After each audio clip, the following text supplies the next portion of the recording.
My name is Claire. I was 23 when I moved to the city, carrying nothing but a suitcase, a few dreams, and a desperate need for work. Life had never made things easy for me. I didn't have connections, and I barely had money for rent. One morning, I saw a small notice posted on a community board. Caretaker needed. Live in position. Must love animals in quiet places. I didn't think much of it, but I called anyway. The man on the phone sounded calm, polite, but distant. "Come by tomorrow," he said. "It's for my late wife's art studio. My name is Nathan Hale." When I arrived, the house stood at the edge of the city, large, elegant, and strangely quiet, surrounded by tall pine trees. The sky hung low that morning, gray and heavy, as if the world itself was still mourning something. Nathan opened the door. He was tall, perhaps in his mid-30s, dressed simply in a dark sweater. His face was handsome but tired, with eyes that seemed to have forgotten how to rest. "You're here for the caretaker job?" "Yes," I said softly. He nodded and stepped aside. "Come in." The moment I entered, I felt it, the weight of silence. Every room was neat, untouched, almost sacred. The scent of old paint lingered faintly in the air.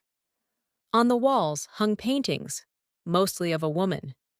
She had kind eyes and a calm smile. "That's my wife, Elena," Nathan said quietly, noticing my gaze. "She passed away last year." I haven't had the courage to change anything since. Something in his voice made me ache.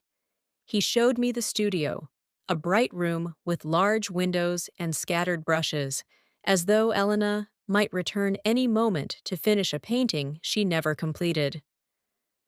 "You'll keep this space clean, feed the cat, and help me with the housework," he said. "That's all." So that's how my new life began, in a silent house filled with memories. Days passed quietly. I swept the floors, dusted the frames, fed Luna, the gray cat that followed me everywhere. I rarely saw Nathan except during breakfast or dinner. He barely spoke, but when he did, his voice was gentle. There was sadness behind every word. One evening, while cleaning the studio, I found a sketchbook hidden behind a canvas. It was full of unfinished drawings, some of landscapes, others of people. On the last page, Elena had drawn Nathan.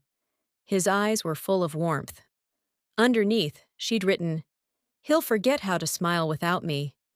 The words stayed with me for days. Slowly, small changes began to happen. Nathan started joining me for coffee in the mornings. He'd ask about my hometown, my favorite books, even my favorite color. I told him it was blue, the color of calm. He smiled faintly. That was Elena's favorite, too. One afternoon, a storm rolled in. The wind howled, rain slammed against the windows, and the power went out. I lit candles around the kitchen, and Nathan came in holding a flashlight. "You're not scared?" he asked. "Not of storms," I said. "Silence scares me more." He looked at me for a long moment. "Me too?" We sat there talking for hours. For the first time, I saw him laugh, really laugh, and it felt like hearing music in a house that had forgotten sound. After that night, things changed. He started spending more time in the studio, sometimes just sitting there, watching me clean. Once, I caught him painting again. Small strokes at first, hesitant but full of emotion. "I haven't painted since she died," he admitted. "But when you're here, the room doesn't feel so heavy." His words warmed me more than I wanted to admit. A few weeks later, a woman arrived at the house. She was older, elegant, with sharp eyes and a stiff posture. "I'm Margaret, Elna's sister," she said curtly. "You must be the new help." She didn't hide her disapproval. At dinner, she watched every move I made. Later, she found me in the kitchen. "You're getting too close to my brother-in-law," she said quietly. "Don't mistake kindness for affection. He's still grieving. Don't become another distraction." Her words hit hard. I didn't want to cause trouble. That night, I decided to keep my distance. But Nathan noticed. "Why do you seem so far away lately?" he asked one evening. "Because maybe I shouldn't be here," I said honestly. He frowned. "Did Margaret say something?" I looked down. "She's right. This isn't my place." He was silent for a long time before saying softly, "Claire, this house stopped feeling like a home long ago." "You made it one again." Before I could respond, he gently touched my hand. "Stay." That single word broke something inside me. I stayed. Months passed. Nathan painted again. The studio, once lifeless, was now full of light and color. Luna slept on my lap while I read aloud from old poetry books.